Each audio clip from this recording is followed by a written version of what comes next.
வணக்கங்க, நான் உங்க நெய்வேலி தானே பேசுறேன். இந்த வீடியோ எதுக்குன்னா, முதல்ல நம்ம மேயர் பிரியா மேடத்துக்கு தான்.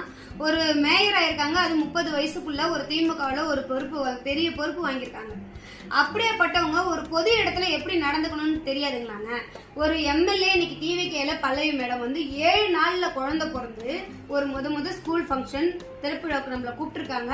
நம்ம போகியே ஆகணும். அது 7 நாள்ல குழந்தை பிறந்தா அந்த பெண்ணோட உடம்பு எப்படி இருக்குன்றது நம்ம எல்லா குழந்தை பெற்ற எல்லா பெண்களுக்கும் தெரியும். அந்த வழியெல்லாம் அவங்க பொருட்படுத்தல.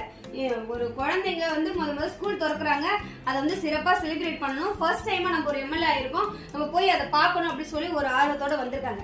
அந்த இடத்துல ஒரு மேயரா இருக்கிற பிரியா மேடம் என்ன பண்றாங்க, குத்து விளக்கு ஏத்த ஆரம்பிக்கிறாங்க. அந்த மெழுகுவர்த்தியை ஃபர்ஸ்ட் அவங்க ஏத்தி முடிச்சிட்டாங்க. மேயரா அவங்க ஒரு புரோட்டோகால் படி அவங்க கரெக்டா பண்ணிட்டாங்க.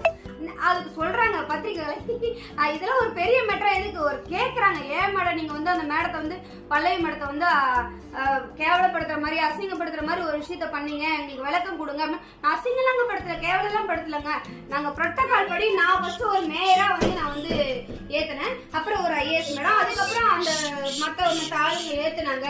அதுக்கப்புறம் நான் அவங்களுக்கு கொடுத்தேன், அவங்க தான் ஏத்தல அப்படின்ற மாதிரி அநியாயத்துக்கு ஒரு பொய்ய சொல்றாங்க. கண்ணு முன்னாடியே நம்ம வீடியோல காட்டுறாங்க. மெழுகுவத்திய பிரியா மேடம் ஏத்துறாங்க. ஏத்துன அடுத்த செகண்டே அவங்க கையை பழைய மேடம் நீட்டுறது நல்லா தெரியுது. அதை தாண்டி டக்குன்னு அடுத்த செகண்டே அவங்க தான் அவங்கள தடுத்துட்டு திருப்பி போயிட்டு அடுத்த 3வது பர்சன்ட்ட போய் கொடுக்குறாங்க. ஐஏஎஸ் மேடத்துல கொடுக்குறாங்க.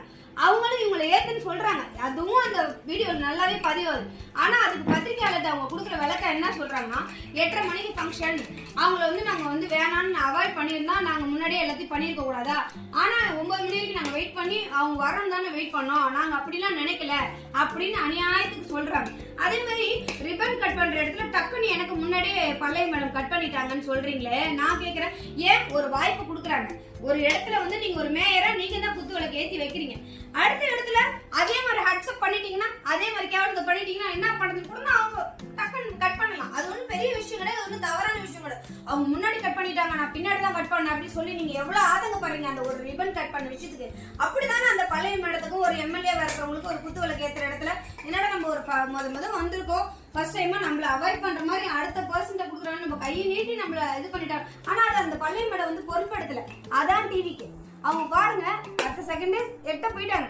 அது எனக்கு ரொம்ப பிடிச்சிருந்து, அப்ரிஷியேட் பண்ணணும் போல தோணுச்சு அந்த நேரம். அந்த மேடத்தை பார்க்கும்போது அவங்க கூட எல்லாருமே போயிட்டாங்க. அது வந்து ஒரு பெரிய விஷயமாவும் அவங்களும் சொல்லல. திரும்பி அவங்களுக்கு பேட்டி எடுக்கிறாங்க.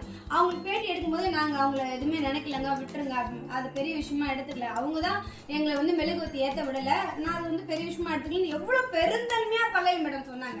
அந்த இடத்துல எவ்வளவு அந்த பேட்டியில எவ்வளவு அழகா ஒரு